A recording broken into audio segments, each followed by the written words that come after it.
Welcome to Crooked Table Presents It's Good to Be the King, a 13-part retrospective into the career of one Melvin James Kaminsky, aka Mel Brooks. We're going to be covering his full directorial filmography, as well as a couple ancillary Brooks projects, concluding with 2005's The Producers, the movie musical. So it's only fitting that today we begin the series with a chat about the film that started Brooks' road to being one of the most cherished comedy filmmakers of all time, 1967's The Producers. Both written and directed by Brooks, the film stars Zero Mostel and Gene Wilder as Max Bialystock and Leo Bloom, respectively, two Broadway producers who hatch a scheme to make more money with a flop than with a hit. And joining me today is Kevin Brackett of Reel Spoilers. Thank you so much for being here, sir. Hey, happy to be here. Thanks for the invite. Absolutely. So when I conceived of this, I think you were one of the earlier people to respond to be like, Mel Brooks, you're talking Mel Brooks, I'm in. Absolutely. Absolutely. And as some people who follow me on Twitter and stuff may know, this series has been a long time coming. It's kind of reaching a breaking point where I'm just like, nope, it's going to happen. I'm willing it into existence. So Kevin and I are starting here. So tell me, to kind of kick things off, I guess, first of all, you know what, before we get into Mel Brooks, tell people about Reel Spoilers and everything you guys have going on over there. Oh, cool. Thank you. Well, so yeah, the show's called Reel Spoilers. We've been doing it for close to a little over 10 years, almost 800 episodes now. We review movies, usually the biggest movie of the week. So we just try to find what will have the most conversation and what people are most looking forward to seeing. We don't always get it right, so you never know. But like we try to do it, as much as possible, just so people can be involved in the conversation, because we do spoil things heavily. So we don't want to cover something that people are going to get to a lot later, but we have a good handful of listeners that will actually listen to the episode before they see the movie, which, like they'll make it a point to, well, I'm going to find out if I do want to see the movie, which is a really interesting thing, because even though I do this show, Reel Spoilers, I would never listen to a spoiler podcast before I saw a movie. So, I mean, it's there for a certain crowd that loves that. And especially after you see the movie. Yes, it's we think of it as like, I don't know, when I was younger, I used to go see movies and then go get some drinks and dinner with friends and talk about them afterwards. It's like that casual conversation. So anyway, I mean, again, 10 years, almost 800 episodes in the backlog. We have a YouTube channel now. So be happy if some people check it out and let us know what you think. That's awesome. I love that you mentioned about not listening to the spoiler conversations before you go see the movie, because I'm definitely very spoiler averse, to the point that, like, when I go see movies, trailers come on, I'm just like, boop, AirPods in. Until I see Nicole Kidman, I'm not interested. Do you ever find yourself finding that someone releases a spoiler episode of a podcast and you're like, I'm not gonna go see Madam Web. Let's see what ended up happening. And listen to it without seeing the movie? Like, if it's something you're not going to probably check out? That's a good question. It's so funny just because I do this movie that's all about spoilers. But again, it's like people know it's in the title, so it's not like we're shocking people or anything. But I don't like spoilers on anything. Before I've seen it, of course. But I love getting deep into the conversation afterwards. Absolutely. And that's one of my favorite parts about the show, is we go in depth, plot by. It's not like a boring breakdown of plot point by plot point, but we'll go from major scene to major scene and talk about what we thought about the writing and the performances and everything. But again, it's real casual. It's not like a real, we're not talking about necessarily the cinematography and what lenses they used or anything like that. It's more like, man, that explosion looked really cool, or, oh, this writing was really funny. We're just having a really casual, friendly conversation like you would have with your own friends. Yeah, no, we were talking a little inside baseball just before we started recording. Yeah. And I think you and I are both like, that's the kind of podcasting we prefer to listen to and create. It's just, you're just like, oh, you establish sort of a rapport listening to the hosts play off each other. And it's more that conversational style versus something that's so heavily scripted. I'm 100% with you there. So going into this topic, Mel Brooks, what is Mel Brooks as a filmmaker, as a comedy powerhouse? What does he mean to you? What was your first introduction to his work? I think Mel Brooks is the funniest person alive. I think he's the funniest person to have ever lived. He's a genius. He's a madman. I think he's wonderful. He is such he's such an iconic person in the film industry and comedy, and he's contributed so much to culture and especially with comedy movies, and is such an influence on so many others. My earliest memory was, I was going to say, I have two major memories that have to do with Mel Brooks, or two kind of time periods of my life. So when I was growing up, I had a friend named Travis, I'm sorry, Travis was down the street from me. I had a friend, Eric, who was hanging out with all the time. And his mom actually said one time when I was at his house, she's like, have you ever seen Blazing Saddles? And I'm like, no. And we're in, this is still elementary school at this time, so we're pretty young.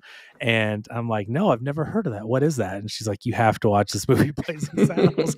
So she put it in a VHS or something, and we watched it. And I just thought, I mean, I of course didn't understand a lot of it, but Right. I also recognized it was very funny. Like, I remember watching that as a kid on VHS and just being like, this is crazy and ridiculous. And there's enough humor to where kids just, when they're farting around the campfire, and there's stuff that, like, I mean, it's just universally funny. Exactly. And then later, when you realize what type of things he's making fun of and all that, it Right. plays on a whole different level. So, and then my grandfather, when I was a little bit older, but he would show me like a History of the World and some of the other movies, not the producers, interestingly enough. I didn't find that one until later, but he showed me several Young Frankenstein, however you want to say that. But we would watch several of these movies, and he would always talk about different comedians that he liked, and so I got a lot of my comedy influences from him. And Mel Brooks was a huge one, and we would watch some of these things and laugh at the jokes together. So I'll always remember that really fondly. Yeah, no, absolutely. I think that's the thing. I think he is Mel Brooks is just one of those quintessential, like, I didn't realize that movies could be this funny until I saw insert Mel Brooks movie here. I feel like for me, because I was born in '83. For me, it was Spaceballs. Spaceballs was my introduction. Like, I knew Spaceballs more than Star Wars at that age. That's hilarious. So it wasn't until later that I went back and kind of delved really deep into his filmography. And then the other thing that people, I think, sometimes don't realize is that he didn't even direct a dozen films. That's why I'm adding a couple nearly or closely related movies to his directorial efforts for the 13 that I'm doing here. But he only did 11. Are you doing like Elephant Man? I'm not. No, I'm doing. Okay. We're doing the 11 that he directed, and To Be or Not to Be, with which he stars in. I think he produced it, and his wife is his co-star, and Anne Bancroft. And then we're doing the producer's musical. That's our baker's dozen of Brooks. Okay, I didn't know if you were doing like any of the serious stuff he produced. No, put his name on. It would feel weird to go from Blazing Saddles to Elephant Man. Totally, so, but it's so interesting that he contains multitudes, though. Yeah, the fact that he would produce a movie like that and purposefully leave his name off it because he didn't want people to think it was a comedy, and he wanted it to be taken seriously. And that's a really cool thing to do, because in Hollywood, rarely do you get someone that's like, I'm not going to take credit for this. Yeah, the other one is The Fly, that he also was a producer. Yeah, The Fly and Elephant Man. Crazy, which is crazy that Mel Brooks was involved in that. Right, but you put Mel Brooks produced by Mel Brooks, it's like people are automatically going to have that. Exactly, it's a comedy. Yeah, exactly. So this one, I actually saw the musical first, and then went back and saw this. So that was that the case for you as well? Did you go backwards? I think I'm trying to remember if I ever saw the producers, the original film first.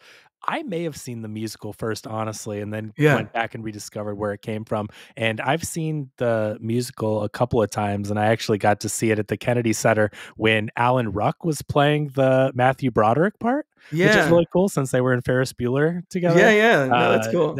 Alan Ruck was Leo Bloom, and that was a really fun one to see. But I think I did do the movie the same way as you did. Yeah. There's like an interesting connection, Nathan Lane and Zero Mostel, that I'll probably get into when I get to that movie. But the similar background, they were both in some of the same shows on Broadway, and they both won Tonys. Yeah. For A Funny Thing Happened on the Way to the Forum. Yeah.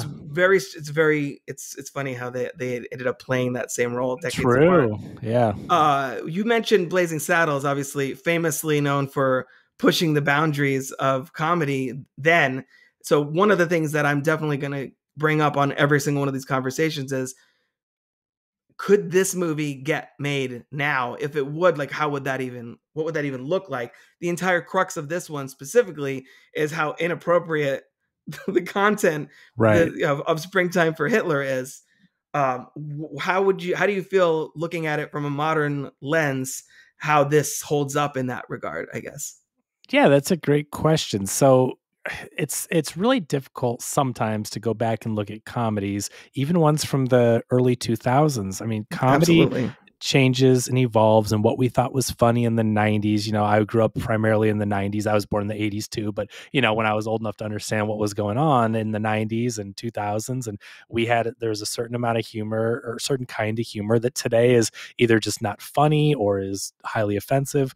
Um, Obviously this stuff, all the Mel Brooks stuff has been so revolutionary, but also you could see it when you look at it through a modern lens.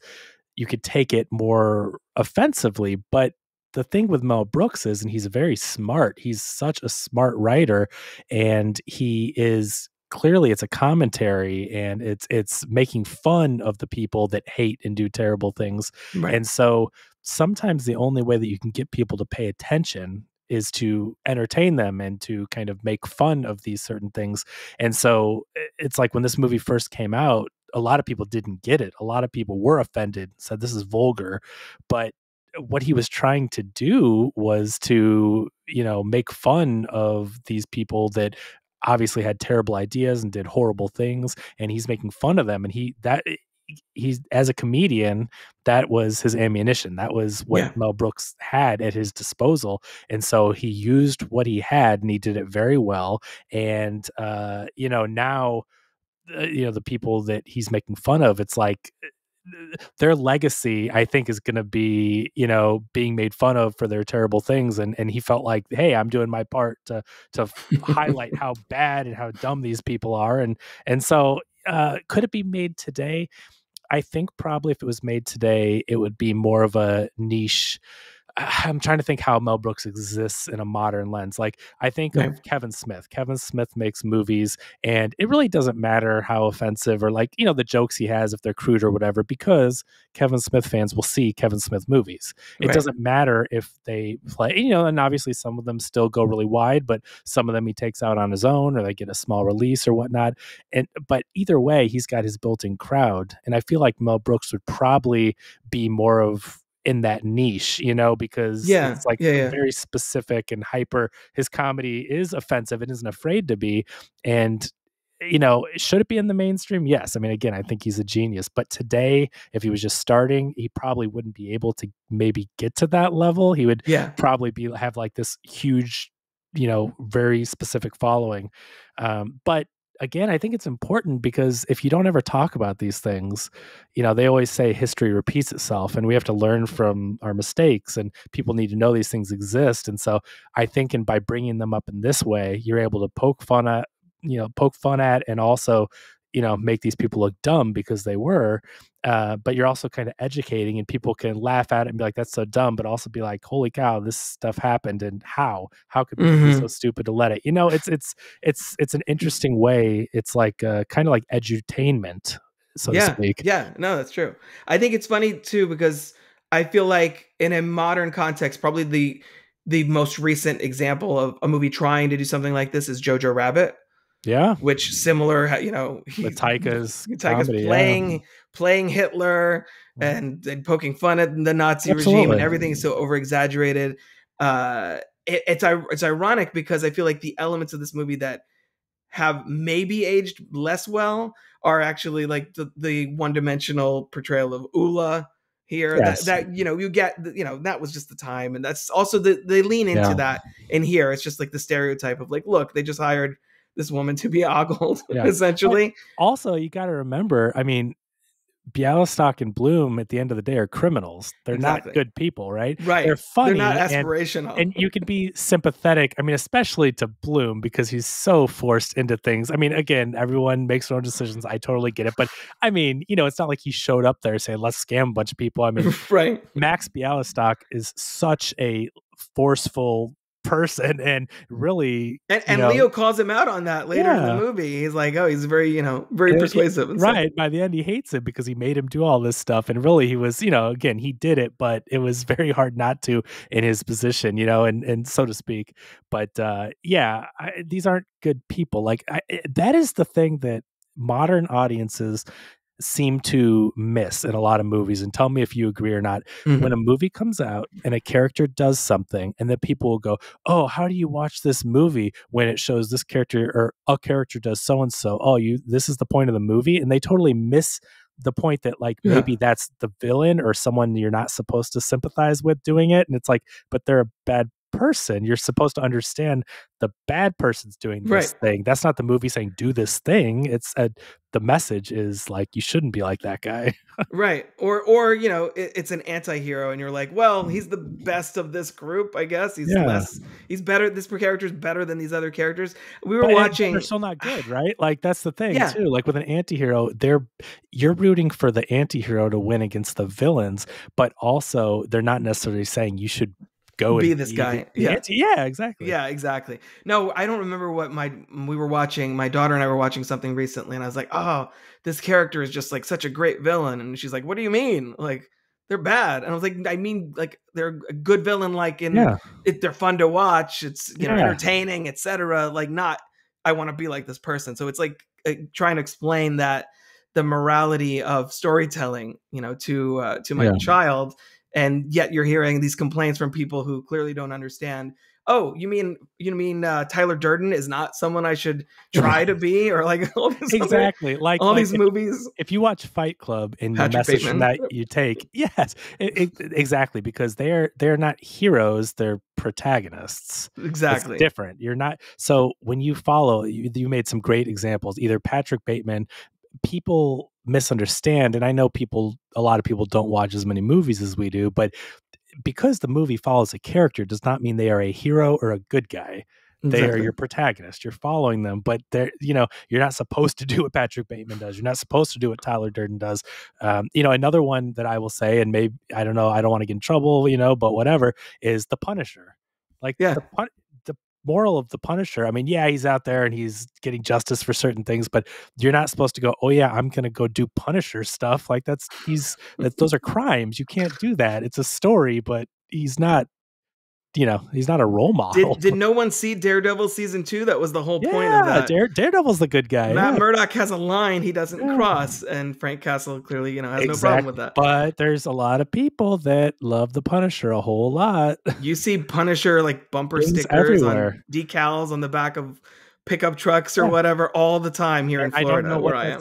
But what's that supposed to mean? I don't know. I get liking a character, but when you know what the Punisher does, takes the law into his own hands and stuff, it's like, what are you taking from this? So, but anyway, people just prescribe their own sense of morality on whatever character they happen to like. I think is more what it is. Obviously, this movie started Mel Brooks on the road to becoming an EGOT, and this won Best Original Screenplay over, let's see, The Battle of Algiers, Faces, Hot Millions, and oh wait, what's this? A movie called 2001: A Space Odyssey? What is that? Wild. Isn't that a wild stat? Does that movie really have a screenplay though? I mean, come on. I mean, that's probably but just looking back. But go ahead. I know screenplay is more, I'm joking. I know it's more than just dialogue and everything, but think about this movie and the jokes and the humor and the situations. 2001 is a masterpiece. It is a visual marvel, a technical marvel. The storytelling is incredible. It doesn't need all the words, but I can see where someone would go, okay, screenplay wise, this would win over 2001. But is it a better movie? I don't know that you would say it's a better movie, but obviously they're wildly different types of movies too. Yeah. Well, you think the producers justifies that win? I think looking back, I think it's perfectly justified. I again, and I don't know if I'll catch flack because again, the 2001 is a masterpiece. I love the movie. Argument here. Yeah. But it's not one of those where you go, well, that was criminal that they gave it to it didn't steal it. It didn't it earned it. It's a Yeah. very funny screenplay. It's very entertaining. It moves at a good pace. The jokes are good. It's a good screenplay. Yeah. It's very quotable too. And that's the thing to me, every time I rewatch this, having seen the musical movie first, Yeah. going back and watching this, I'm like, oh, so they just took like 85% of the screenplay verbatim almost. Yeah. They, punched up the character of Ula. They gave, added songs, and the third act has a different sort of climax. But other than that, like, it's a lot of it, especially the whole sequence where it's basically a 2-man play in the office, that whole like first 20 minutes or whatever it is. Yeah. It's like its own short film, basically. Well, yeah, the movie, if I remember correctly, is like 30 minutes longer, the movie musical, rather than the movie we are talking about. So yeah, it's quite a bit longer with some of those additions, but overall, dialogue, plot wise, I mean, it's a very faithful adaptation. Yeah, absolutely. And I think that's because Mel Brooks wasn't sure if he was going to write it as a play or a movie first. So it adapts very well, because when he was writing it, he didn't know if it was, I think he said something like, this is either going to be like a play within a play or a play within a movie. He didn't know but it was going to be a play, so you could present it within that. And then he just kind of changed some things when it was written to be a movie. Well, that's actually a good kind of segue to the next question I was going to ask here, which is, this was initially, he was going to call this Springtime for Hitler, like the project he was developing. Which is a terrible idea. That would have terrible idea, right? It just, you wouldn't get people to see it. It would be exactly. It would be an indie, if they ever released it, which it wasn't going to be released at first. If they ever released it, it would be an indie movie. People would be talking about some guy. Have you ever heard of Mel Brooks? Him and Your Show of Shows, right? 2,000-year-old man. I get it that he was a stand-up. He tried to jump to movies, but it didn't work out so well. Yes, if that was his movie and they gave him $600,000 to make this movie, and that's what they came up with, and no one showed up for it, or it didn't get released, it would be this weird cult thing. It's a bad title, and it's funny in the movie because they're making fun of it, and the whole point is it's the worst musical you could ever find. So that's the joke of it. But when you call the movie that, one, I think you'd have a very hard time, especially in that time period, to get people to see it, because they already they already didn't. A lot of people didn't like it when it first came out, so you've got that going against it, and it's just it just puts a bad taste in your mouth. You know what I mean? Absolutely. Like just saying that name, he's responsible for so many horrendous acts and all these atrocities. And even though they wouldn't give the movie the time of day, is my point, even though we know what the movie's about, just calling it that, people wouldn't even want to go to the box office and say that, and they would feel bad doing it, especially, it's not that long after World War II at this point. You know what I mean? We're a lot further today, so yeah, absolutely. No, I think that's a good point, that it is, this was within just a couple decades of World War II ending. So this was all very fresh in the minds of moviegoers. Yeah. I think it is exactly what you said. It's naming it that, you don't have the context.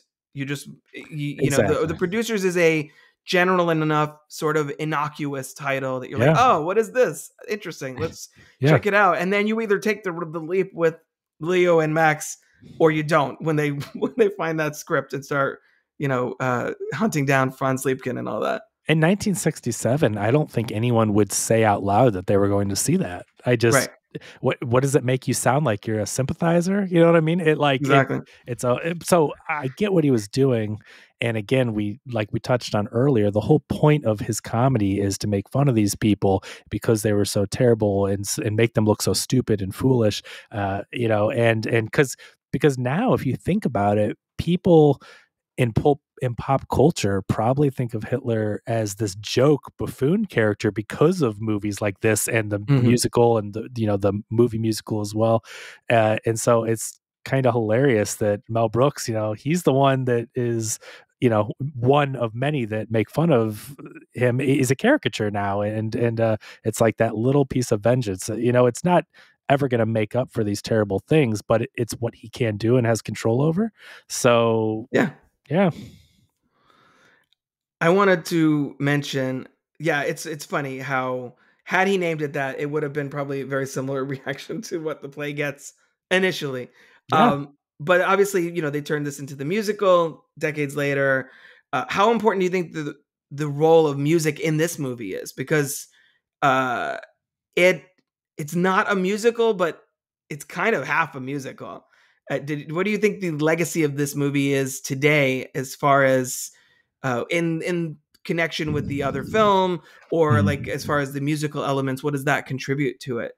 Well, I don't think this movie would have much of a modern following without the musical. And I know that the purists don't like the movie musical. I like it, and Yeah, I I'm think it's not fun. a, I like this one, and I like that. You know how it is when you adapt anything, especially a beloved thing, and this is Mel Brooks' first movie, and it's so good. And but again, I mean, I like the movie musical. I've seen the musical live, and I think it's very good. And I think Nathan Lane and Matthew Broderick do a great job with it. So I mean, yeah, I don't have any problem with it, and so I think that has helped preserve the legacy. I think it's brought modern audiences to go and find this 1967 version, and yeah, it's I mean the Broadway success. I mean the show was such a success on Broadway Hmm. and touring and everything. So yeah, I think it's really helped cement the legacy of this film and the story overall. And yeah, I really like both versions. Yeah, it's funny that this is the one he won the Oscar for, and this is the one that became that huge Broadway sensation. Yeah, And I would say it's arguably one of his most, acclaimed films. And yet I yeah, do feel like you said, like in the last few decades, its legacy has maybe waned with younger audiences a bit. If it yeah, wouldn't, if especially if it without the musical, certainly. I think how we started this conversation, be like, yeah, we saw the musical, and yeah, then we eventually went back and like, oh yeah, that was a remake of the other one. I should probably check that out. yeah, Is sort of a testament to the fact that we were Blazing Saddles, Young Frankenstein, Spaceballs before yeah. we were the producers. Definitely. Yeah. I think I didn't grow up watching Spaceballs like you did, but I found it later, but I found it before the producers. See, the Right, producers, as a kid growing up in the 90s, like that was a pretty old movie. And not to say that I wouldn't watch old movies, but it's right, just people in the 90s, in my crowd, in my circles at least, no one was talking about the producers. It was, if it's Mel Brooks, it's Blazing Saddles or Young Frankenstein. exactly. I always want to call it Frankenstein or so. I can't even say the word right. It's you're more. trying I can't, you're trying to be true to the character's yeah. preferred pronunciation. Young Frankenstein is probably the real way to produce it, but it always messes with my head to call it Frankenstein. But yeah, everyone talks about those in Spaceballs, of course, because Star Wars Right. is so popular. So those three movies really are the ones everyone talks about.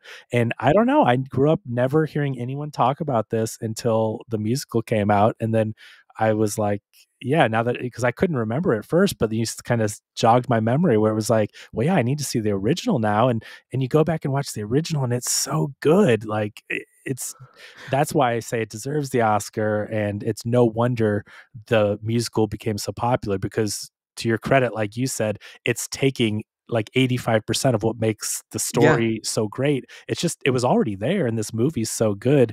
But I'm a musical guy. I don't know about you, but I love Yeah. musicals. Yeah. Same. So that's why I think I do like the movie and the musical so much because that's I would watch musicals all the time. Yeah. Yeah. No. Why do you think that its legacy sort of fell off a bit from the '60s to like the '90s, and when we were kids and discovering Mel Brooks's filmography? That's a good question. I mean, so Zero Mostel was more popular back then because of like Fiddler on the Roof and Right. this. I don't think anyone, I mean, you ask any Gen Z who Zero Mostel is, would you say even 1% would know who that is? No, probably It's not. just, Gene Wilder's Willy Wonka and always will be. Hmm. Oh, maybe they're Willy Wonka's Timothy Chalamet now, but Oh boy. Gene Wilder definitely most known as Willy Wonka. I think Yeah. Blazing Saddles would be probably my number one pick, but also very high up there for most people. But I think it's because the lead actor is Zero Mostel, and he's very talented, obviously. But his films did not. Is he in Funny Thing Happen on the Way to the Forum too? Yeah. Yeah. Yeah. So I mean, he's been in tons of great stuff, but I don't know his movies. His legacy isn't cemented with modern audiences like Gene Wilder and like some of the other actors that kind of went from the 60s and kept acting more, so it's hard to say, but I want to say it's probably Zero Mostel, unfortunately, because he's so good in this movie. I wish he was getting more credit with modern audiences. It's also funny to me too, because we keep bringing up in talking about just Mel Brooks in general, we keep talking about Blazing Saddles, Young Frankenstein. Yeah.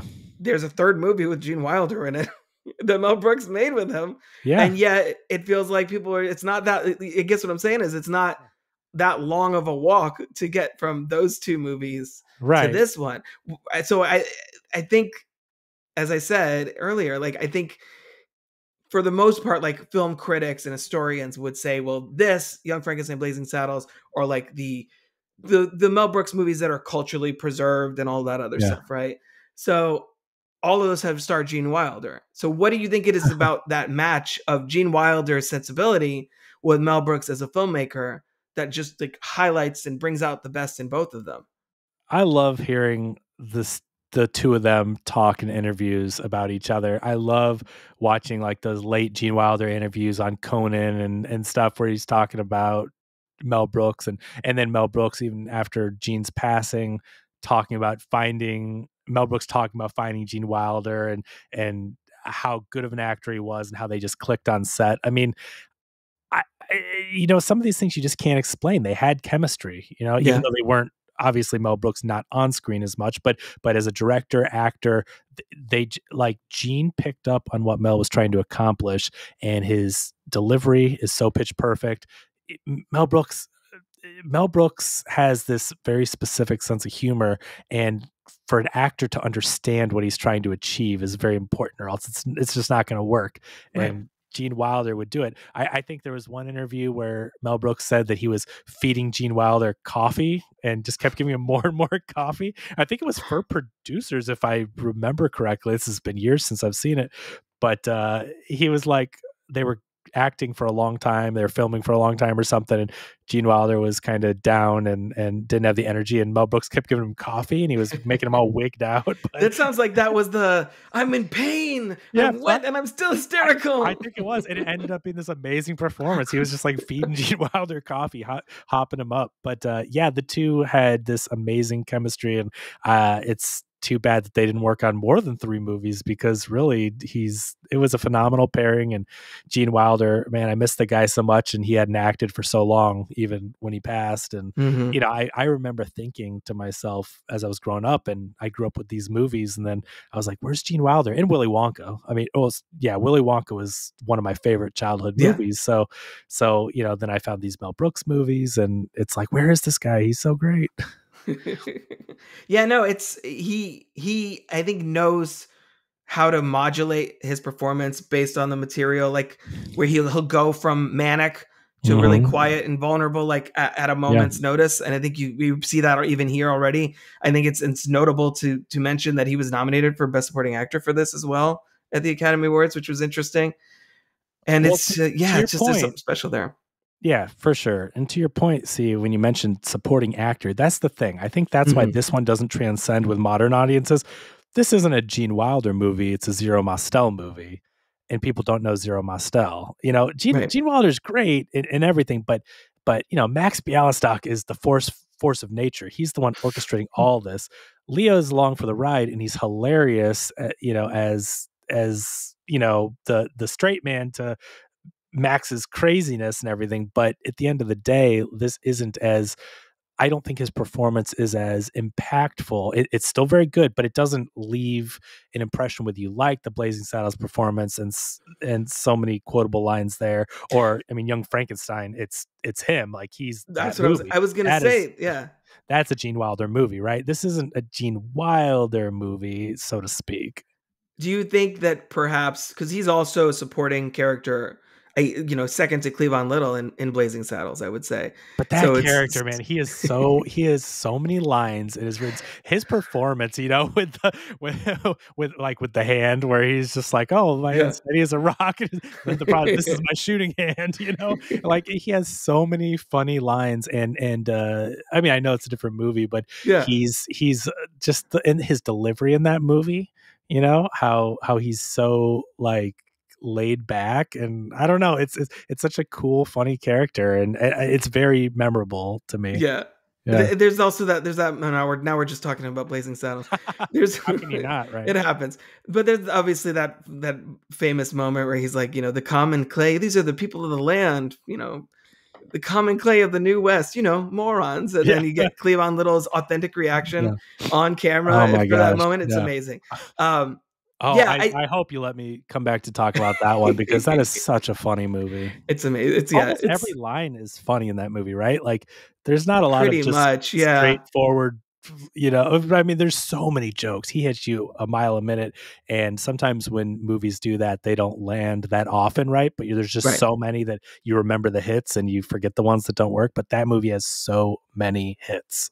Yeah, it's like, and I think Blazing Saddles was also more of a parody / satire of Westerns, specifically, which is something maybe casual moviegoers were more attuned to than the Broadway scene, which is what they're more poking fun at here. So I wonder if that sort of niche element of, like, unless you're in New York or you're into musical theater or you're into Broadway, this might have not seemed as accessible to you.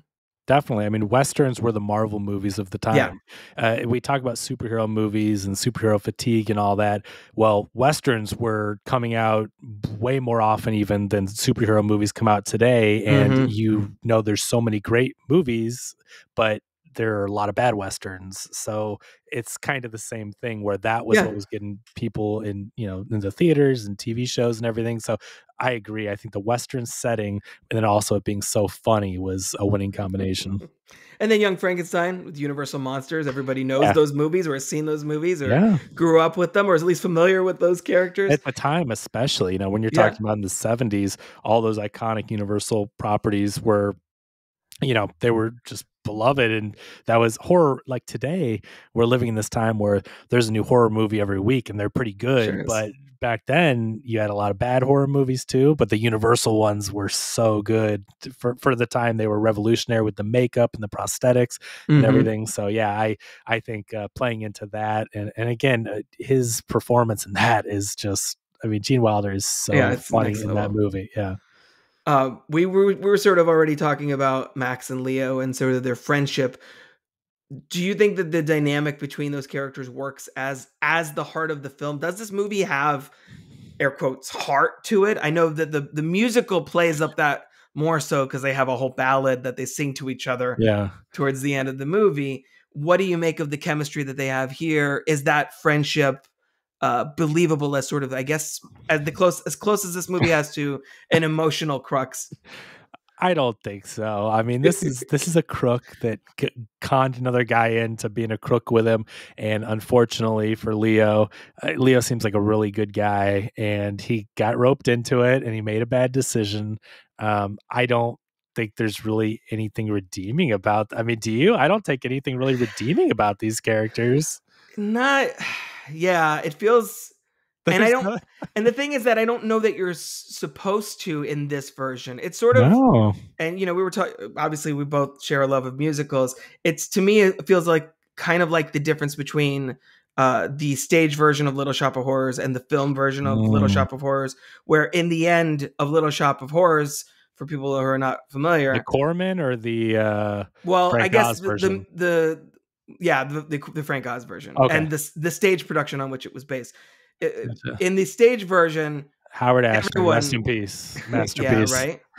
In the stage version, everybody gets eaten. Spoilers for the director's cut of the movie, I guess. Shop of Horrors, the plants take over. It's the whole I think in the stage version, Seymour is less hesitant to feed Audrey too. He's portrayed as somewhat less endearing and kind of gets wrapped up in the popularity and the power that having Audrey 2 affords him a little bit more. Whereas in the movie, Rick Moranis is such a sweetheart in general. And so that character, you're much more on his side in the movie, which is why that ending didn't play well with the movie. Because you're like, no, I really want to see Rick Moranis make it to the end of this and be with Ellen Green and have have that little house with the white picket fence and all of that. Yeah, he's Leo Bloom. I mean, he's roped into it kind of by Seymour and yeah, he's a good guy. And Leo Bloom, I think, is a good guy. It's just hard to, I mean, he went along with this plan. Like, right, like when when when Max says, "Can you fudge these numbers?" in the very beginning, like he should have said no, right? So Yeah. like, and I know he got roped into it, and Max is a very convincing guy, but still he did that. And then he came up on a whim with this funny idea to do this, and then they decided to do it, and they're all excited about it. And so, I mean, at the end of the day, Leo was very involved with this plan, and you can see how he got roped into it. Seems like a nice guy, but he also came up with a lot of it. So he was just posing a little academic accounting theory. I don't know. I don't know what you're talking about, Kevin. That's right. But it's telling how this movie ends, and they're in prison pulling the same shtick all over again. Yeah. And that's where the movie ends. In the other one, they're pulling the same crap in prison, and then they get out, and then they have all these successful shows, and so they find a way to sort of I guess redeem push through and right? and redeem themselves. Whereas in here, there's no redemption. The message of this movie at the end is nobody learned anything. Well, it's like the end of Seinfeld. Like, they're just going to be here for a while. Don't worry about it. So I think these movies were also made in a time where movies didn't necessarily have to teach you a moral lesson. Right. Not saying film has never done that before modern times. I'm just to be clear, but it's also a comedy. It's to make people laugh. This is a zany idea. It's a hilarious idea. The notion, I mean, just when I rewatched this movie and just thinking how great this movie is, and the idea where he's like, oh, you can make more with a flop than you could with a hit, and the premise, and then let's find the worst script ever. And the script they find is Springtime for Hitler, and they go to the Nazi, and it's like, it's so ludicrous and so ridiculous that you can't help but to laugh at it because it's so ridiculous. But I don't take it as like this movie like isn't trying to teach the lesson. If you're making a play, don't make bad investments or whatever. You know what I mean? Like, there's no, it's a comedy. It's just for laughs. And so, I don't think they're necessarily, its aim was to try to really teach you a redemption arc or anything. Yeah. What's on that, I guess, what do you think, if anything, the movie is saying about capitalism, greed, art, and commerce? And like, because they clearly go into this, like, we just want to game the system and peace out. Like, there's no passion for this material on their end, except for Franz Liebken, I guess. Well, so do you know that this movie is based on true experiences that Mel Brooks observed? I didn't know that, but it doesn't surprise me. Okay, so when Mel Brooks was a kid, he had a job, or he knew someone that was a theater producer, and he used to sleep with old ladies to get funds for his terrible plays that would flop. And then there was another one. What is it? What are the two stories that coincide? And then, and then there were two theater producers. So there was like a little small-time theater director that would do that, sleep with old ladies to get money to fund his plays. And then there were two guys, I think, in New York that were living large, living in a big house and driving new cars and going out to party and everything. And they made the worst shows ever. They would all flop, but they got enough money to act like they were these big shots. And so he took his experience as a kid working for or around this producer with the old ladies and these two big shots that did all these plays, and he came up with the idea. So like, this is really based on real people. That's hilarious. Nuts. And an amalgam of the two. I think that's because we obviously the actions that Max takes in both versions, and I hate to keep going back to the musical, but it's like they're bookending this series of conversations, and in a way, Mel Brooks's career. It's like, are we to believe that Max is, he's just down on his luck and, he's had a bad time of it? Or is like, no, this guy sucks and he should be at the bottom where he is with his cardboard belt, which is a great detail. I'm sure even though these characters were kind of based on real people, I don't necessarily think he was making a statement on those people, but business people and making bad investments and just being greedy. And I think, I'm sure living in New York and and being around all these businesses and in his show business again, like Sid Caesar, your show of shows, like he was in the industry doing comedy for a long time, and I'm sure he saw a lot of the television producers and people in show business that were getting this ad money and probably maybe, I don't know, not representing products as well as they should have, but taking it to just to make the money. And I'm sure he observed all that. And it's kind of poking fun at this type of person, this type of business person that just is all they care about is money. It's funny, as I mentioned, that Franz Liebken is the only one who's like heart is in this production, really. Like everybody else is like, how can we make make more money with this flop than with a hit? How can Roger Debris, who is, I love those characters. I think those characters are so awesome. Yeah. I think Christopher Hewitt, especially as Roger Debris, he sees this as an opportunity to get away from, those frivolous musicals and shift over to like serious history. And then of course ends up making a over the top musical anyway. Yeah. LSD just wanders into the wrong place and is sort of, I guess exploited to a degree, I guess, kind of just like, what do you make of that character? Okay. I got to ask you, how could he not be the inspiration for Robin Williams? I mean, it's Robin Williams. It's very much at the time this movie's made. Robin Williams is a teenager, I think. So this movie comes out. We would then go on to eventually see the great comedy genius that's Robin Williams. But it's like Robin Williams' personality is Dick Shawn as the actor playing LSD, Lorenzo Saint Dubois. Yeah. I mean, it's uncanny.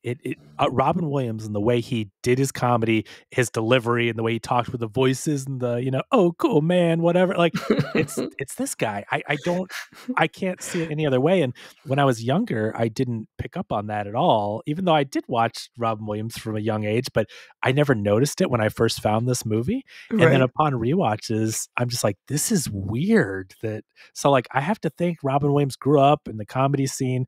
Obviously found this movie, and I have to think he modeled some of his comedy on this performance. I can see that totally.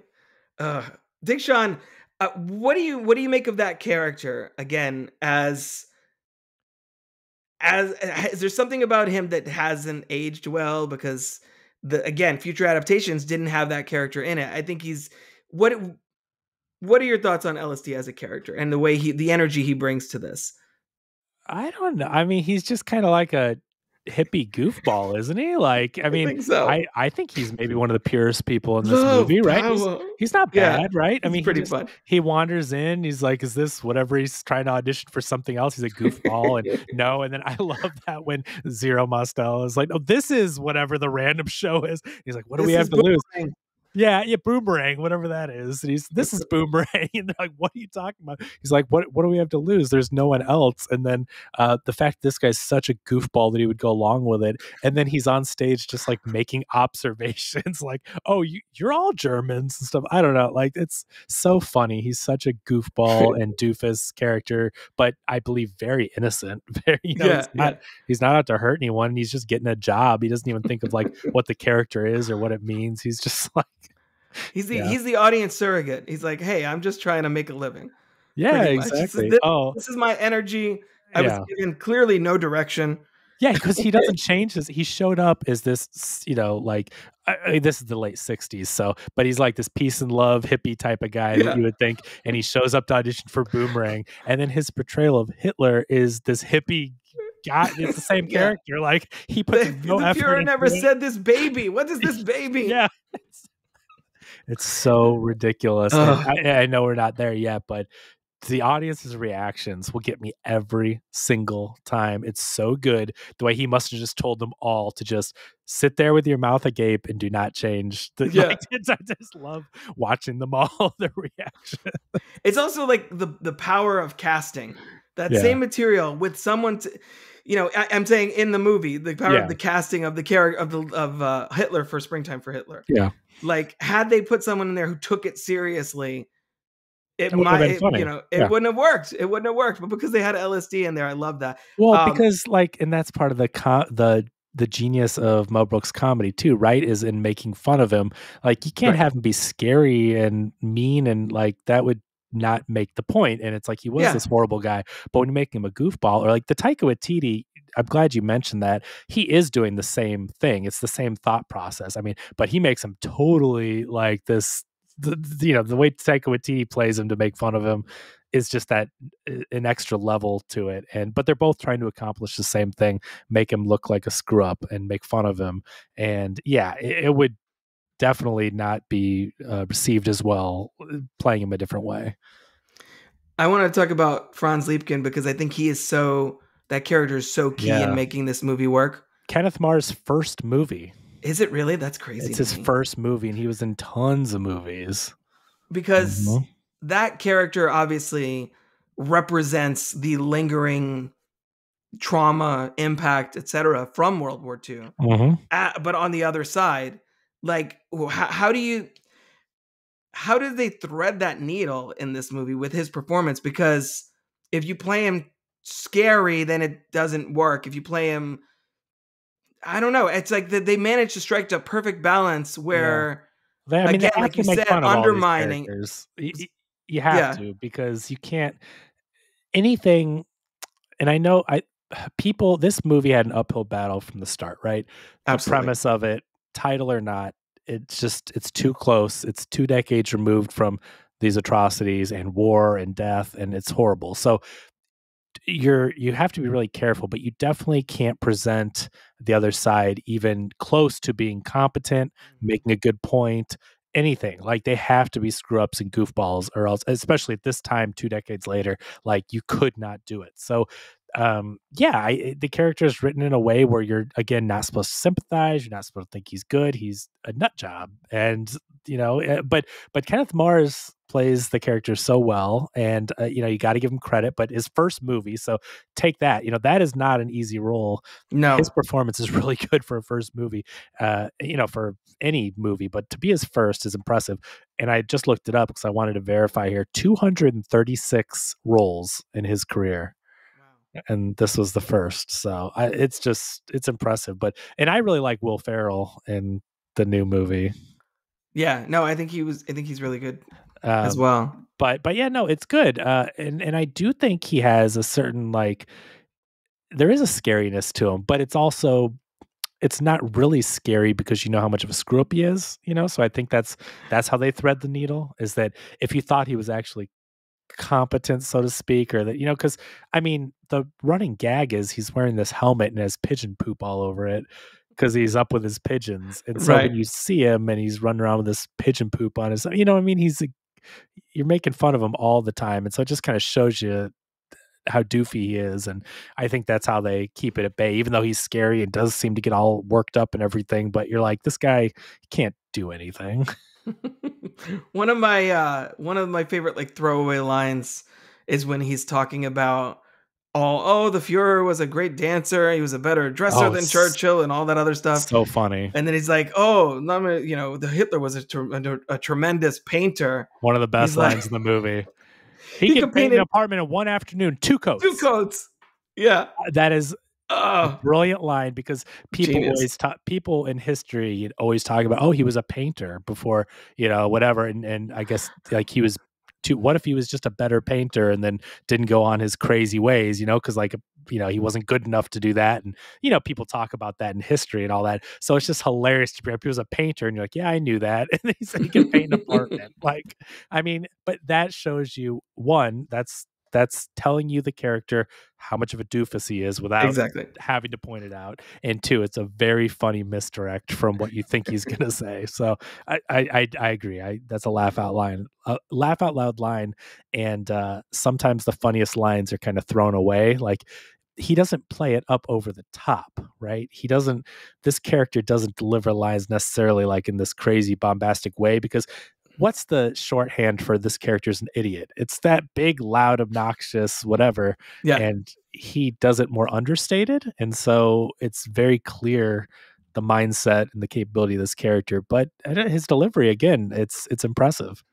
Well, even at the end, and like in the climax of the movie, when they're like, "Oh, we're gonna blow up the theater," yeah, it goes wrong because it's like, oh, you see, I am thinking this is the short fuse, and this is the short fuse. Yeah, The exactly. short fuse. He's an idiot. Yeah, Yeah, yeah. he's incompetent. He's an idiot. Do you have a favorite line or moment or any or who's the MVP of this movie? I guess too. Oh man, that is hard to say. That's a good question. This movie I don't think is as quotable as the other ones we've talked about, and Right. it doesn't have as many because the whole thing is very funny. I think it's very good. Um, I don't know. What about you? Do you have a specific one? For me, it's just kind of all over. Um, I I think my MVP is probably Zero Mostel. I just I think mean, Max yeah, Bialystock is such a tremendous character, and like we've said, he's a force of yeah, nature. All the stuff at the beginning, like I think this is the case where I actually think my favorite part of the movie is that first act, is that first yeah, 20 minutes. The fact that it opens with him and the little old ladies, and it's just like I think you see like two or three yeah, of them in the first 10 minutes. It keeps cutting to like the next credit as Zero Mostel is making like a yeah. ridiculous face. And yeah, I agree. That is very funny. The thing that also strikes me as funny is that the entire overture is just "Springtime for Hitler." Like Yeah. throughout the movie, the score is the same thing over and over. Yeah, And before you've seen it, you don't know what it is, and it exactly. sounds so bubbly and lively and nice, and that is the juxtaposition of the terrible subject matter and the ridiculous upbeat springtime. So, that's what's so funny about it. But it's hilarious that without the lyrics and without the context, you listen to the song and, it's just playing over the crest. Do, do, do, do, do. It's so happy. And, I just think it's funny that runs throughout the entire movie. And it's just like, that is the song. It does. And it's presented, I think, initially that Max, like, well, this something's off with this guy. What is he doing Yeah. with these old ladies and all that stuff? And then, we get Leo's reaction to Max, and then the blue blanket comes out.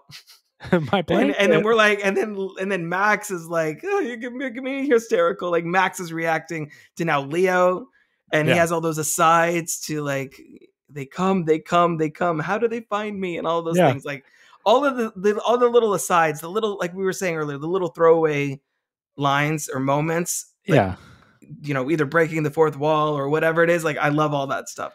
It's so good, and that's I don't really have a favorite that stands out, but I mean I kind of said it earlier though. This is a Zero Mostel movie, and that's what I mean is that Yeah. he carries this movie, and all the supporting actors that we've mentioned, and including the great Gene Wilder, like they're amazing, and they play off each other very well, but Zero is so over the top and ridiculous in the things that he's doing, and it's such a funny performance. It really is amazing, and he deserves more credit than modern audiences get. We've said it before, but it just Yeah. for whatever reason this is not, and maybe because some of the newer audiences, people our age and younger, grew up with. I mean, the musical was a hit in the early 2000s, and you've got the movie, and that is kind of their version. Like if we if we watched a movie that was a remake of some classic movie, our version is probably that remake, and we don't necessarily think of the old one as our version, or we don't revisit it as much. Kind Right. of like your favorite James Bond, right? Like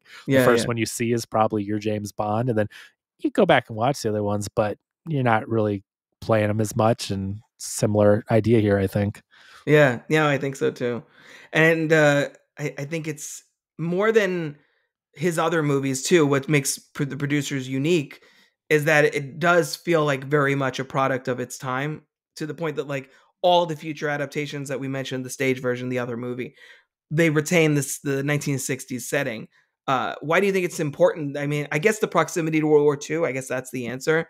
But it's also maybe the energy on Broadway was very specific back then, and he's sort of like it's in some ways a takedown of Broadway, but on the other hand, also a love letter to Broadway at the same time. What do you think Mel Brooks' attitude towards theater is? I guess reflected in these characters in this story. I think Mel Brooks likes to put song and dance numbers in his movies. I mean, even look Definitely. at Young Frankenstein. He likes to do that. So I definitely don't think he has anything against Broadway. I think this is more of a tale about greedy business people than anything. So I don't take Yeah. it that way. But I do want to mention something to step back a second that I had forgotten about. You talked about things that don't hold up. And again, I think this movie is making fun of bad people for the most part. That's what the whole thing is. But what doesn't hold up is the homophobia or the Definitely. transphobia. The fact that it's like, you go light his cigarette or whatever, and Leo's like, I don't want to, and Max pushes him, and it's like, just because this guy's in a dress, you're In gonna a be that dress. weird about lighting a Yeah. cigarette. He didn't say go sleep with this person. He, Right, exactly. so again, this is the 60s. This is what is this now? This is 50 something years ago. I mean, Yeah. it's far removed. It's a different time for sure, but all things being equal, like we said, does that part hold up? That's a joke that in any movie these days, no movie does that hold up. Like Ace Ventura, that's a great movie that fails at the end, and it's a shame because Definitely. it's like when he's like trying to plunge his face because he kissed someone that used to be a man, and it's like Right. that reaction and that over the top nature ruins Yeah. what is. That's a movie that is not just a funny dumb movie, but it's like a very well put together movie, and so that the bad taste in your mouth is left. And so here, that scene did kind of the same thing where you're just like, oh, come on, it's small, it's a quick thing, but it just rubs you the wrong way that he's so afraid to go and it's like, it's not even like the director was trans. He was dressed up. He was going to a party or doing something, right? Like, but it was a man in a dress, and the big deal was like, I don't want to get close to him because he's in a dress, and that's, today that's nuts. I feel that's one of the ways I would argue that the 2005 version does that worse. They have more of that. I don't remember. It's been a while since I've seen Keep that It one. Gay song number. They bring out all the other people that live in the house who are all other gay stereotypes. Oh, that's true. So I feel like if anything, that's the one way in which it's like, oh, okay, that it's better here than later because they extended the gag, and it's basically the same kind of material. But I also don't think you can go back and say cancel this movie, so to speak. Of course not. Right? But and not to say that you would or I would, of course, but I'm for, in general, I'm for things having little warnings, like trigger warnings or content warnings, just to let people know, but not to erase things, because things change and things evolve. And also, like I said at the very beginning, we need to learn from our mistakes. We need to learn from history, and we need to say, like, this happened and was prevalent and this is wrong, rather than people never knowing it existed and then being surprised all of a sudden when they find, it was a different time. And so you just can't hold it to the same standards, but it doesn't change that it's uncomfortable nowadays. But also, this is a great movie, and it's not like I would say don't watch it because of that one scene. It's just, of course. And I would never say edit that scene out though, either. It's just absolutely. It is what it is. It's a product of the time. I don't think it was done maliciously. I think at that time that was a funny joke. It just was, and it's sad thinking about it now because it shouldn't have been. But it's just that's what got a laugh at that time. Yeah. No, and I think it's important to clarify, like when I ask that question on these conversations and people watching or listening to this, I'm gonna continue to ask that on because I think it's in doing our due diligence in analyzing the film. I think it's just part of the territory to be like, well, what is held up and what has not? How is this a historical document, to borrow a line from reference from Galaxy Quest? How is this a historical document of its time versus like 50 something years later? Like what works and what doesn't, how have times changed? And obviously I completely agree. Ace Ventura, one of my favorite movies growing up. I've talked about it a couple times on podcasts. I still love it, but I definitely have problems with it that I didn't then. Yeah, that's the 90s, and things were so different then with the jokes and the things people said that were funny. I mean, think about all the words people used to say to get laughs in these comedies that were just in all of the movies. It's just, and that's one that really does not hold up though. Where this one, you're just like, oh, come on, guys. Yeah. But that one, you're just like, this is gross. That they're acting that way. For one of my yeah, absolutely. For one of my podcasts, I'm doing the Three Flavors Cornetto movie. So I just watched Shaun of the Dead recently, and I forgot that Nick Frost drops the N-word at one point, and I was like, really? I didn't remember that wouldn't have happened now. Like, it's real quick, but it's just like, it's that kind of thing. That's just like, crazy. Wow. Oh my gosh. That was just a couple decades ago. It's like, to your point, the 2004, I think. Yeah. But that's so what's acceptable, what's not. But again, like, to judge movies with modern standards, to judge art by modern standards, you can't do it. And you can choose not to watch it or not. I mean, that's everyone's prerogative. Do exactly what you want to do. But if you're like, hey, take this movie out of rotation or whatever, like, no, art needs to be studied. It needs to be understood in the context and everything. But I'm with you where I do like to say, do things hold up? And it doesn't mean the whole thing fails, but it's just a fact. It's literally, does it hold up or does it not? It, by today's standards. And so that one scene was the one where I was just like, ugh. It's especially prevalent in comedies, I think. It for is. all the reasons we're talking about, like what was funny then is not, we're more sensitive to things now. And I think that's a great thing. So it's always interesting to look back and be like, wow, the world has evolved or changed, at least to some degree, in one direction or another. And I think it's always worthwhile to explore that.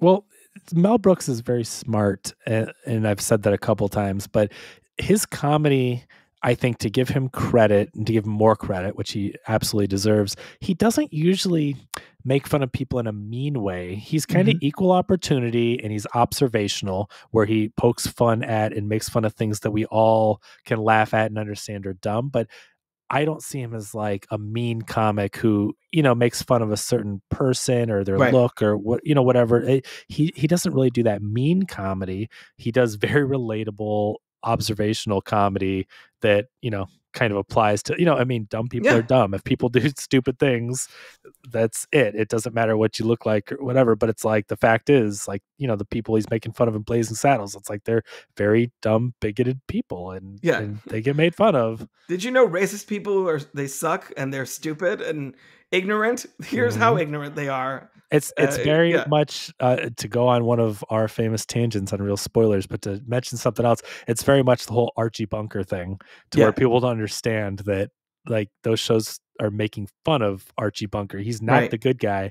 As we talk about the hero and the people you look up to, it's like the whole point was that he was a bigot. He was a bad person. And in the end of the episode, every time it would be like, wow, look how dumb he was for acting that way. He's not, he's learning a lesson. And so, Mel Brooks is poking fun at and making fun of bad people doing bad things and dumb things. And so, he's not making fun of them to hurt them, or like an innocent person just saying like, oh, this person looks goofy. Now I know someone might go find some one example, but for the most part, he's not just saying, oh, look, laugh because they look funny. It's like, no, these are dumb people, and we need to laugh at how outrageous that is. And no one should ever try to do these things again, because they're very bad and they're very stupid things to do.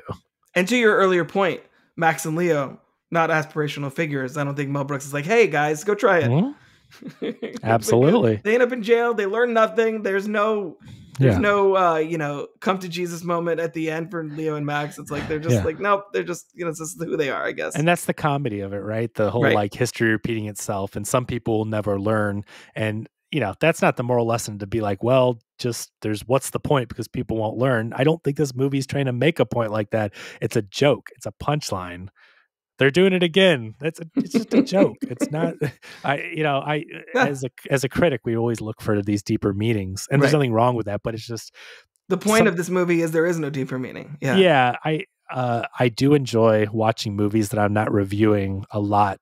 I enjoy reviewing them, but to watch a movie and just take it in and enjoy it and not try to dig into that deeper meaning is really fun, because you're like, hey, the pressure's off. I don't have to look for that. Sometimes you can watch stuff blow up. You can watch a, transformer smash a building, or a thing explode, or, a gunfire or whatever. Like, it's just cool and it's fun. And, maybe they were just trying to make you laugh or make you go, wow, or, No, absolutely. I think that's definitely the case. I'm almost out of questions. One thing I did want to mention is that, over the years, there's been a lot of, I in watching this movie now in a modern context, it makes me think of something like The Room. like those movies that were My son and clearly I just made. talked about that earlier today, which Really? is so funny. Nice. Yes. That's awesome. Yeah. More people to talk about The Room. It's fun. It's a fun movie to watch, but for very different Yeah. reasons. But it was clearly made in earnest. Tommy Wiseau, Yeah. as much as he wants to change his He story tried to now, make he was the like, best I'm going to movie make ever. a very, you know, powerful story, and people are going to be moved by, you know, by my character's journey and where Johnny ends up and how everyone betrays him and all this other stuff. And then it was taken as a so bad it's good type of thing. It's a pretty much, I think, a failure on a traditional level. Right. Yeah. I've watched it several times in the last few years. I think it's crazy how a movie that bad is that rewatchable. Well, it's so conflicting too, because it's art, right? Right. It's art. All of this is art, you know, and art is subjective. There's quote unquote good art or bad art by consensus, but it's all art. He put his art into the world, and he has brought joy to a lot of people. Did The Room fail or succeed? Right. That's true. Exactly. How many people would have watched his little deep indie, not to say, I mean, obviously there's indie filmmakers, you know, look at someone like Richard Linklater, or, you know, there's indie filmmakers that make great little low budget movies, and it either catapults them or their movies are still beloved from back then. But my point is, if that movie had better actors and a better script, would it have changed the world as much as The Room has changed the world? He travels the world. People see him live. You know, I bought a Blu-ray copy of The Room, and it came with Tommy Wiseau underwear, branded underwear. Like the world has changed, and I think for the better. I don't think The Room has brought negativity into the world at all, no. right? And so he's brought so much joy. How can you call The Room a failure, even though we talked about technical, but how can you call that a failure when it's done so much? So it's just interesting. And I don't mean to cut you off, but that's my first thought with The Room. No, that's what I mean. Like I've watched it a ton. It's not traditionally successful as a film, but it has made a huge impact. In this, and similarly, you know, in this movie, Springtime for Hitler was written very earnestly, and yet people were like, "Oh my God, this is hilarious. Was it intended that way?" Etc. Do you think that in that regard, the producers was kind of ahead of its time? That's a good question. I mean, I don't think the movie gave any thought into doing something like The Room did. I don't even think that I think that this was all to foil Bialystok and Bloom's terrible, so bad it's ludicrous plan. I don't think that it was a commentary that that they still brought joy and taught people about history or whatever, because obviously the play's so bad there's nothing anyone's really learning from it. I mean, of course you could say they learned something, but for the most part there's nothing to really take from it. So I don't think the movie's playing on that level. I think that you could reinterpret it now from a modern view and apply things like The Room and experiences, but I don't think it was ahead of its time in that regard. I really think he wanted to. I mean, he took those two people or two sets of people, mashed them together, and thought this would make a funny movie, and he sure was right. Yeah, absolutely. No, I just think it's interesting food for thought how the way a project is conceived and the way it is executed can be so differently, and can be can be so disparate, and that you know, to your point with The Room, Franz Liebkin has created a hit show. Yeah.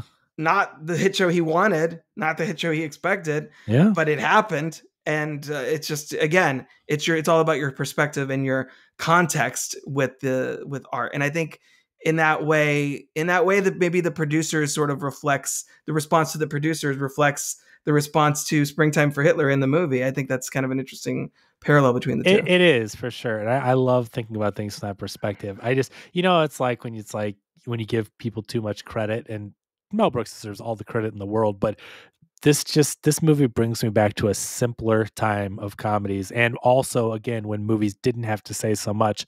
I think we're flooded with content now to where movies that are going to stand the test of time, the cream that rises to the top, they're going to be movies that are not only entertaining or informational, but they're going to affect you in a certain way, make you think, maybe even change your life a little bit. There's certain movies that are going to have an impact.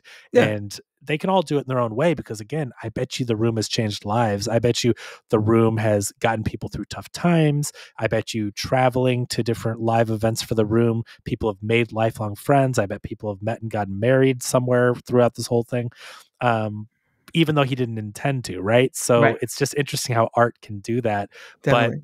But this movie to me was, this is Mel Brooks coming from sketch comedy. This is his first movie. Before that, he was doing radio shows. He was writing for Your Show of Shows, the radio, I believe, or the Sid Caesar Comedy Hour, I believe, early on. And then Your Show of Shows was Sid Caesar's show he was writing on and then would act on. And, I think he was used to just like, let's make them laugh. And he came up with this idea that's so absurd and to make people laugh. And I don't know that you were supposed to think and read into it, but it is fun to do. Well, I think the art that is trying to get you to read to learn a lesson, I think those are the ones that fail. I think the ones that just tell a story are the ones that are more successful. And I feel like, I'm under the perspective that all art, whether it's, intentional or not, is making some form of statement or can be read into. Like, I have I have my Back to Bluey podcast. We read into a 7-minute cartoon for like a half hour at children's a time. Cartoon. It's a genius, but it's saying a lot more than it seems like it is and all this other stuff. So I think it's always fun to be like, well, what was going on in Mel Brooks's head when he made this? And by extension, and by extension, what was going into Franz Liebken's, what was he hoping to accomplish, and how it turned out. I think that's always it's a fun thing to do. We obsess about these things more than most people. Did everybody come across the producers and be like, I have an hour and change of conversation I can have over that? Are they just like, that was cool, what are we having for dinner? It's the difference between cinephiles and casual moviegoers. Right. This is the fun stuff to do. I mean, I've loved revisiting this movie and talking to you about it. It's so fun to look at things from this perspective and to ask these questions. So yeah, it's a good time. So I hope that people have enjoyed this conversation as much as I have. It's been really fun. Yeah, thank you so much, Kevin. Is there anything about the producers we didn't talk about that you wanted to make sure we threw out there? Let me think. No, I don't think so. I think this is a great directorial debut, right? You've got some of these directors that really come out of the gate swinging, and he's one of them because of his background in comedy, and The 2,000-Year-Old Man was what really set him off, right? Like, I mean, he was this great comedy writer for a long time, but he did that really made him famous. I guess that the only other story was the Peter Sellers story. Did you know about him being responsible for getting this released?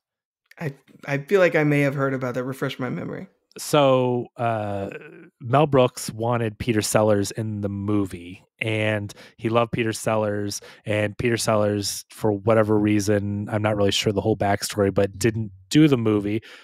It gets made, and then the producer of the movie, which was still called Springtime for Hitler at the time, says, we can't release this. I mean, again, 2 decades removed. He gave Mel Brooks carte blanche. I think it's a $600,000 budget at the time in the 60s, which is a good amount of money. He had creative control. Mel Brooks went off and made this crazy directorial debut with this subject matter that is untouchable at the time. And again, even today, like we talked about, probably untouchable. I mean, it's crazy that he made this, especially with no one with any kind of background in movies. And then the producer was like, we can't release this. Like, sorry, it's not going to be released. And then he's having a party. Peter Sellers is there with some other Hollywood guys, and they were supposed to watch a different movie. I guess they watched them all on film reels at the time, right? You had to have someone bring a projector and film reel. So the film reel never showed up. And the producer, as far as I understand, was like, I've got this movie that we made that there's no way I can release this, but let's have a good time and watch it. And Peter Sellers could not stop talking about it. And then when he found out it wasn't going to be released, he was livid. He was like, this has to be released. This is hilarious. And he even, I think I heard a story that he took out a page in Variety about how great this movie was that wasn't even getting released at the time or whatever. Like, Peter Sellers loved this movie. So it's interesting that Mel Brooks wanted him in the movie. That didn't work out. And then Peter Sellers ultimately was responsible in pushing the producer to actually release the movie. And they just had to change the title. Yeah. So he was going to play Leo Bloom, apparently. Yeah. Okay. which So that's would have been interesting. Yeah. Yeah, that's wild. Well, thank you, Peter So, Sellers, I guess, yeah. Right. for I mean, standing up for this movie. Mel Brooks' career may have depended on it. oh man, talk about, and I know you guys will eventually talk about like the butterfly effect, like all the stuff on Bluey with the literal butterfly effect and that. I Mm-hmm. mean, what if Peter Sellers never was at that party? What if Peter Sellers didn't push the producer to release it? And then does Mel Brooks ever have, I mean, he could be in comedy, but would he ever direct a movie again if he was given all this money and they're like, look what this guy made? And it's just like, it could have been this story about like, could you believe this famous story about how Mel Brooks got all this money and then made a movie called Springtime for Hitler? What is he thinking? And Yeah. I don't know. It's so weird to think about every little, the people in your lives, and you never know what impact they'll have on your life. And it's just like this podcast, who knows? Maybe someone will listen to this podcast and decide to get an idea for the next great comedy. You never know. We can only hope, Kevin. We can only hope. Or at the very least, they'll hopefully see the producers if they haven't. Yeah. Which they likely haven't, depending, as we're saying about the legacy of this movie. Hopefully they'll at least rate, review, and subscribe to the podcast, right? Exactly. So that's a good segue. So Kevin, tell everyone where they can find you on social media and find Real Spoilers. Sure thing. Well, thank you again for having me on, Robert. This has been fun. It's been a blast to talk about this and get to talk with you in person here. You can find me on Twitter at Kevin R. Brackett. You can find Real Spoilers at Real Spoilers on Twitter. And yes, I call it Twitter. I always will, and we'll never call it by its fake name. And you can find us on all the podcast platforms. We're on Spotify and YouTube Music and everything, all those. Just type in Real Spoilers, REEL Spoilers, and there's a back catalog of almost 800 episodes. So give it a shot. Yeah, 800 episodes. Yeah, from 2013. I admire your. I doff my hat to you, sir. That's some hardcore podcasting stamina. We hardly ever miss an episode. I mean, we record weekly, and if you do the numbers, we've maybe not recorded like 3 weeks, and a lot of times we did like 2 and would bank them. I mean, there's only been a few times ever in 10 years where we're That's just incredible. like, there's no episode this week. We started with 5. That's the advantage of starting with 5. Now we're to 3. So you start with enough, right? Yeah. No, absolutely. Couple leave and you still got a team that can do it. Definitely. So obviously this is the first of many conversations on Mel Brooks that we'll be having on this channel. Next time will be the 12 Chairs. Then we get to Blazing Saddles, Young Frankenstein, all the way through to 2005's The Producers. Stay tuned for all of those. Maybe we'll have to keep Kevin in my Rolodex when we get to Blazing Saddles. I don't know. Hey, let me know. I hope I did all right and people will vote to have me back. But I'd love to talk about that one because that's a really interesting discussion of more so of the can you make this today type thing. I mean, yeah, this movie had the big overall theme and idea where it's like, could you really make this? Does satire work? Yes. Yeah, is our conclusion. Yeah, Blazing Saddles throughout the whole thing. There's so many different things, and but it's such an interesting movie. And then yeah, we'll wait. I'll save some for that episode if you have me back. I've got more thoughts for sure. Absolutely. So obviously you can find Crooked Table Productions on YouTube, on Twitter, on Instagram, etc. at Crooked Table. I also host Back to Bluey, where my co-host Darren and I talk about Bluey every episode, usually an episode at a time. And Franchise Detours, where we're going to be talking about, I think by the time this goes live, the Nightmare on Elm Street franchise. And I'm going to be, so we were talking about musicals earlier. I have my other podcast, Close Watch, which the last few episodes I did last year were focusing on movie musicals. I think we're going to continue that moving forward. So we might have to get you on an episode of that as well. Yeah, podcasting empire. I'm working on it, sir. I'm working on it. Yeah, let me know about the musicals. I'm a big fan, and I'd be happy to talk about movie musicals, which really blends the love of both these things we love. So there you go. Find us out there. Kevin, this was a blast. Oh, thanks, man. I really appreciate it. It's great. I mean, I've talked to you online and interacted with you through binge movies stuff and, I've online, but this is the first show I think we've done together, right? I think so. We're going to have to change that. So. Oh, I appreciate it. Thanks so much.